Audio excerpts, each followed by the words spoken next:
सोचने वाली बात है कि फ्रॉड के नाम पे पैसा आया है। उस समय इसका दुकान बंद था, हाँ, तो कस्टमर मेरे पास आया। हाँ, कस्टमर आया तो बोला कि कैश मिल जाएगा हमको। हुँ, तो हम इससे पूछे तुम्हारे पास कैश है? हुँ, तो वो बोला कि हाँ ये बोला कि हाँ मेरे पास कैश है। हुँ, तो बोला कि ठीक है हम ऑनलाइन पेमेंट कर देते हैं। हुँ, तो हम कहा ठीक है इसके क्यूआर कोड पर डाल दीजिए। तो वो डाल दिया पैसा, पैसा चेक किया तो इसके खाता में उस समय हुँ, पैसा आ गया था। हुँ।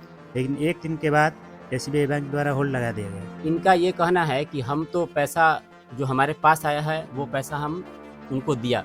बैंक का कहना है कि आपके खाता में पैसा फ्रॉड करके आया है। केस करने वालों का कहना है कि हमारा पैसा आपके खाता में गया है, आपने फ्रॉड किया है। अब इसमें जो व्यक्ति फ्रॉड किया है, वो बिल्कुल सुरक्षित है। कि जो 39,000 रुपया आपके खाता में आया है, वो फ्रॉड का पैसा है। डिजिटल सेंधमारी हो रहा है और इस सेंधमारी से सबको बचने की ज़रूरत है। बैंक वाले बोल रहे हैं ना, हाँ। इसके बारे में हम डिटेल नहीं देंगे। लेकिन इसके बाद जो कहानी शुरू हुआ है कि बैंक में इनका खाता होल्ड कर दिया जाता है। ऑनलाइन फ्रॉड के केसेस तो आपने बहुत सारे सुने होंगे, लेकिन अगर आप सही भी हैं उसके बावजूद भी आपके ऊपर केस होता है, तो वैसा ही एक मामला हमारे सामने आया हुआ है जिसमें इनकी गलती नहीं है जैसा इनका कहना है, लेकिन फिर भी इनके साथ जो फ्रॉड हुआ और उसके बावजूद इनके ऊपर केस भी होता है। क्या है पूरा मामला, हम सब कुछ इनसे जानेंगे और फिलहाल इस वीडियो का पूरा देखिएगा ताकि आप भी आगे सतर्क रहें ऑनलाइन ट्रांजेक्शन जितने भी आप कर रहे हैं। क्या नाम है सबसे पहले आपका? मेरा नाम रंजीत कुमार है। कैसे आपके साथ ये सारा कुछ जो स्कैम हुआ कैसे हुआ? जैसे कि मेरे पास एक कस्टमर आया, वो बोला कि हमको कैश चाहिए 39,000 रुपया। तो हमने बोला कि ठीक है मिल जाएगा। तो उसने मेरे फ़ोन पे 39,390 रुपया किस एप्लीकेशन के थ्रू? वो पेटीएम से डाला। फिर आपने वो उसको ऑनलाइन लिया, आपने उसको कैश दिया पैसा? जी, जी। फिर? पैसा तो देखा तो मेरे खाता में आया। हाँ। उसके बाद 1 दिन बाद मेरे पास मैसेज आया कि 59,सौ कुछ मतलब होल्ड पे पैसा मेरा हो गया। कुछ पैसा आपका अकाउंट में होल्ड हो गया? हाँ जी। उसके बाद मैंने 1 दिन बाद बैंक में गया, एसबीआई में बैंक में गया तो मैं मैनेजर साहब से बोला, मेरा पैसा होल्ड कैसे हो गया? तो उसने बोले कि ये जो पैसा आया है, वो फ्रॉड का पैसा है, इसी कारण आपका हो गया। इसके कारण आपका होल्ड हो गया, उसके बाद आप क्या किए? इसके बाद हम थाना पे गए, थाना पे रिपोर्ट दर्ज कराए हैं। तो मतलब देखिए इनका एक साइबर है, साइबर चलाते हैं और किसी को कैश की ज़रूरत होती है तो इनको ऑनलाइन पैसा दे करके उनसे कैश पैसा ले लेते हैं। उसका कितना पैसा चार्ज करते 1,000 पे मान लीजिए 10 रुपए लेते हैं। हैं? 1000 पे 10 रुपये तो 39,000 का कितना पैसा लिए? और 390 रुपए लिए थे। 390 रुपये लिया, उसके बावजूद वो शख्स चला गया। आप उसको जानते थे? नहीं, वो नया आदमी था। नया आदमी था। कौन से गाँव में रहते हैं? हम तेलकप गाँव तेलकप रहते हैं वहाँ पे। और कोई साइबर है? हाँ, है। और भी हमारे साथ साइबर के लोग हमारे साथ मौजूद हैं। इन क्या-क्या पूरा मामला हुआ उन पर और भी विस्तार से बताएँगे। क्या पूरा मामला था इनका? मामला ये था, हाँ। मेरा भी गाँव तेलकप ही है। अच्छा।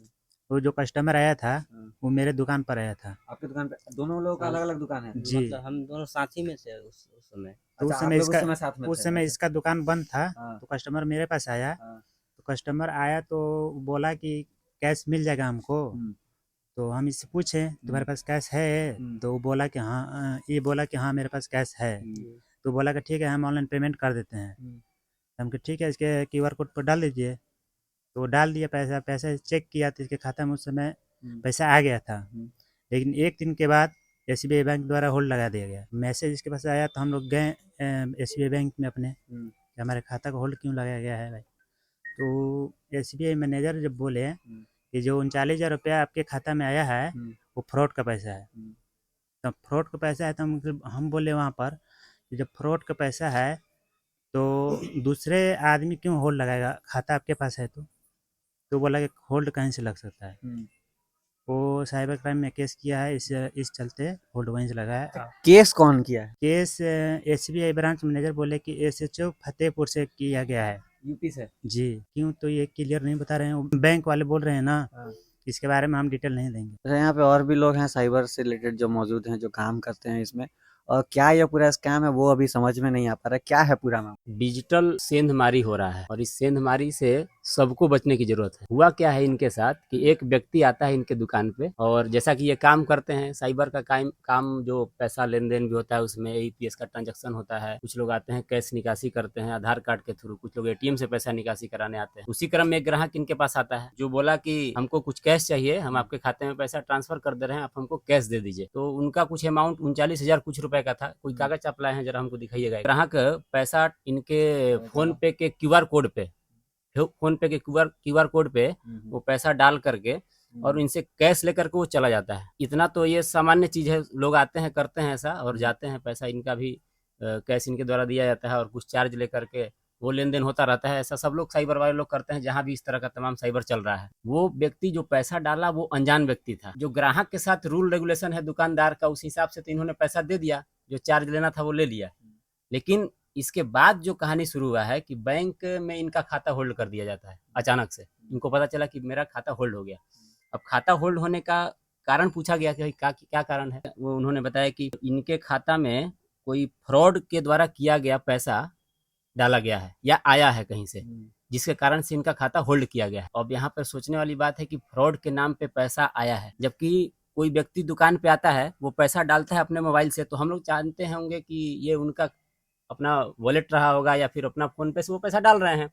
लेकिन वो किसी दूसरे का पेटीएम या किसी दूसरे का उस तरह का पैसा डालने वाला कोई एप्लीकेशन हैक करके अपने मोबाइल में वो चला रहा था और उस कंडीशन में वो पैसा इनके अकाउंट में डाला है। मतलब किसी दूसरे का पेटीएम वो अपने मोबाइल में इंस्टॉल कर लिया, किसी का वो मतलब हैक करके या जिस भी तरह से किया हो, और उस पेटीएम से फिर पैसा इनके अकाउंट में डाला गया है। अब इनको तो लगा कि वो जो आया है उनका पैसा है, वो डाला और अपना लेकर गया, लेकिन वो तीसरे किसी का अकाउंट था।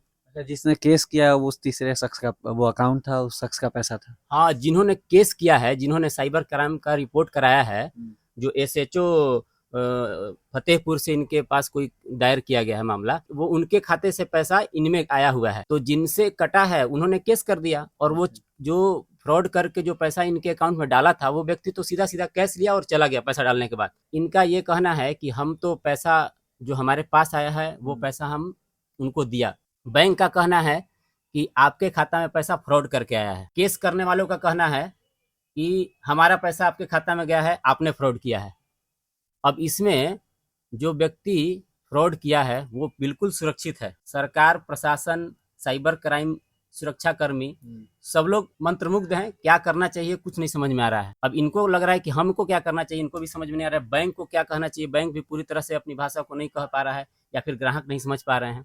और अगला व्यक्ति जो केस किया है वो तो सिर्फ ये कह रहा है कि आपके खाता में पैसा गया है, इसका कारण आप हैं और आपने इसको फ्रॉड किया है, आपके ऊपर केस किया गया है, आपका इनका खाता भी होल्ड कर दिया गया है। अगर ऐसी घटना आगे भी होती है तो उसमें साइबर वाले को और जिनके साथ ये चीजें हो रही है या फिर अनजान व्यक्ति के साथ भी ये सारी चीजें हो, अनजाने में ये चीजें हो जा रही है, उस समय आपको सतर्क रहने की सबसे ज्यादा जरूरत है। उसमें क्या करना चाहिए? लेकिन बैंक का भी कहना है कि आपको खाता दिया गया है तो इसमें ट्रांजैक्शन करने के लिए नहीं दिया गया है, आपको अपने काम करने के लिए दिया गया है, ऐसा बैंक का भी कहना है। उसके बावजूद भी अगर हम लोग खाता में किसी से पैसा लेते हैं, किसी से ट्रांसफर करा करके अपने अकाउंट में ले रहे हैं, तो उसमें हम लोग को ये सतर्क रहना है कि हम किसी भी अनजान व्यक्ति से पैसा ना लें। मतलब जो हमारे एरिया के हैं, जो हमारे परिचित हैं, जो हमारे आस पड़ोस के रहने वाले लोग हैं, जो ग्राहक हमारे यहाँ आते रहे हैं, वैसे लोगों से हम लोग पैसा ले सकते हैं और उन्हें कैश दे सकते हैं। वो भी अपना निर्देश फॉलो करते हुए, जो भी आपका एईपीएस का जो निर्देश है, जो पैसा ट्रांसफर करने का जो एक नियम कानून बना हुआ है, उसके हिसाब से आप पैसा जब लेते हैं तो साइन वाइन करा करके जो आप पैसा लेने और देने का काम करते हैं वो जरूर करें आप।